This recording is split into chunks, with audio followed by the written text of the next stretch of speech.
Gracia y paz de Jehová, nuestro Dios, y de Yeshua, nuestro Mesías, a todos ustedes, amados hermanos y amigos de Viento Santo.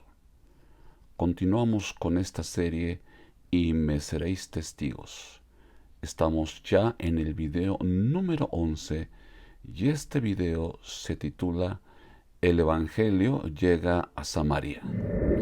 Nos narra Lucas en el capítulo 8 del libro de los Hechos que después de la muerte de Esteban comenzó una gran persecución sobre los creyentes en Jerusalén, de manera que tuvieron que salir huyendo de la ciudad y sólo los apóstoles permanecieron en Jerusalén.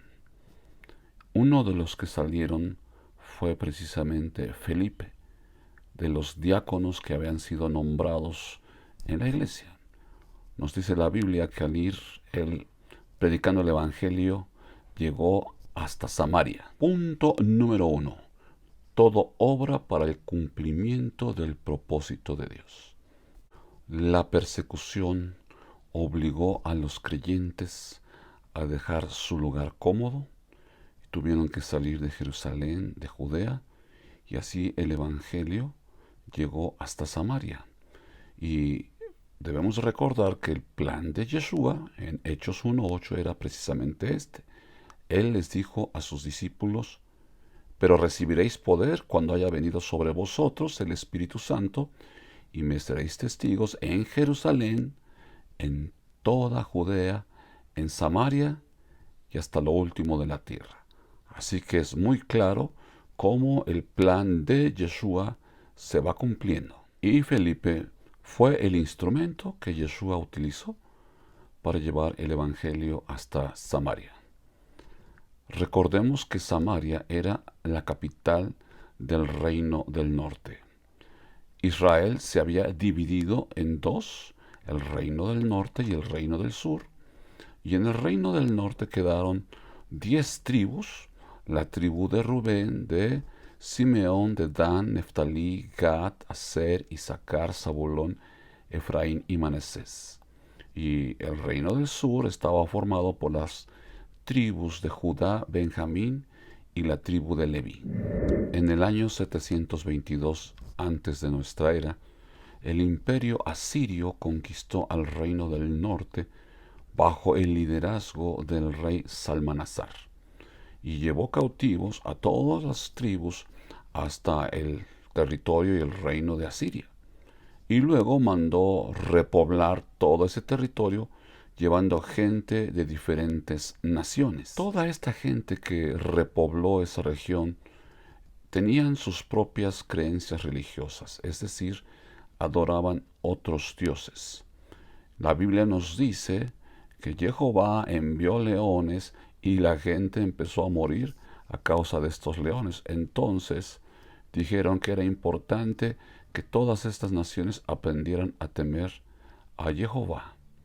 Y entonces enviaron un sacerdote que les enseñara cómo temer a Jehová. Es interesante recordar que los sacerdotes en Samaria no eran del orden de Aarón, sino eran sacerdotes que el rey Jeroboam estableció, o sea, eran sacerdotes completamente no respaldados, no puestos por Dios. Así que ellos fueron los que se encargaron de dar esta enseñanza, por lo que en los tiempos de Yeshua, el pueblo samaritano no era bien visto por el pueblo judío, porque sabían que ellos no eran israelitas en verdad, ellos eran gentiles. Sin embargo, en el propósito de Yeshua, Samaria era el siguiente lugar donde el Evangelio debía de ser predicado. Punto número 2. Felipe es respaldado con señales y milagros.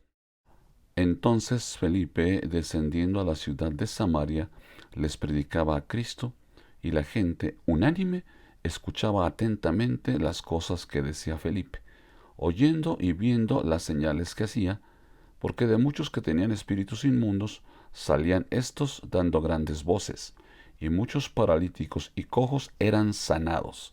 Así que había gran gozo en aquella ciudad. Es importante subrayar que cuando predicamos el Evangelio y lo hacemos con fe, Dios nos respaldará con su poder.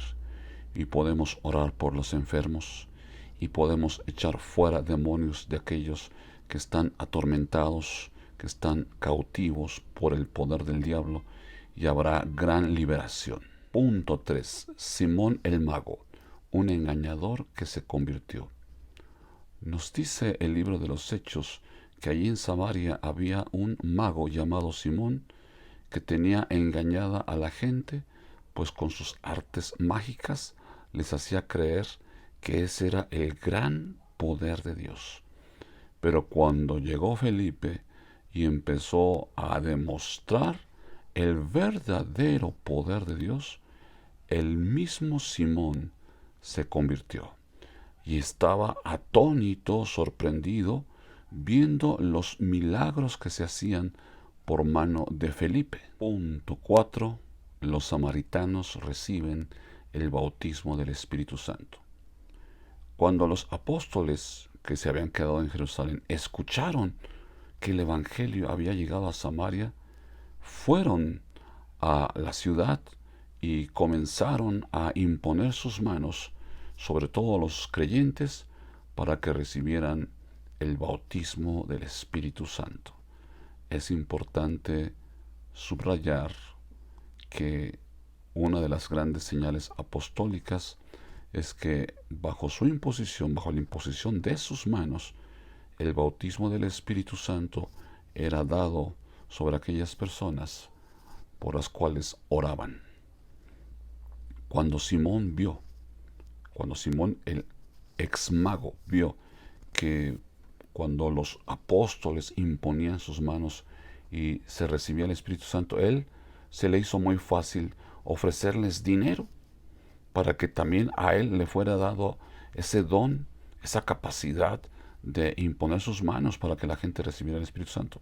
Pero Pedro le reprendió duramente y le dijo: tu dinero perezca contigo, porque has pensado que el don de Dios se obtiene con dinero. No tienes parte ni suerte en este asunto, porque tu corazón no es recto delante de Dios. Cuando Simón escuchó esta reprensión, se arrepintió sinceramente y pidió perdón a Pedro, pero también le pidió que orara para que no viniera ese mal que Pedro había pronunciado sobre él. Punto 5. No es por dinero. Nosotros como creyentes debemos entender que ningún don de Dios se obtiene por dinero. No importa si tú das grandes ofrendas o eres muy fiel en tus diezmos, el don de Dios nunca podrá ser comprado. Dios da sus dones por gracia, es decir, es un regalo. La palabra misma don significa eso, un regalo. Y son dados a la gente que tiene fe, a la gente que ha creído en Yeshua. Yeshua dijo que seríamos bautizados por el Espíritu Santo, pero Él es el que nos bautiza y nos bautiza cuando creemos. No cometamos el error de pretender obtener algún don de parte de Dios comprándolo con dinero. Quiero que reflexionemos cómo toda una ciudad fue impactada por el mensaje del Evangelio gracias a un hombre, Felipe. No fue una actividad evangelística de la iglesia de Jerusalén que quiso ganar almas en Samaria. No, fue la valentía de un hombre que al salir de Jerusalén por la persecución, nunca dejó de predicar. Y cuando llegó a Samaria, Dios lo usó de una manera poderosa. Podemos decir sin lugar a dudas que la valentía de Felipe al predicar generó y produjo un gran avivamiento en Samaria. Y eso es lo que Yeshua está buscando el día de hoy. Gente valiente, gente como tú, como yo, que tenga la valentía de creer que el Señor le va a usar con poder, de creer que el Señor nos va a usar con su poder y su autoridad para que cuando prediquemos sucedan cosas poderosas, sucedan milagros, prodigios, señales, maravillas, sanidades, y que Él bautizará con su Espíritu Santo a todo aquel que crea en Él. Amén.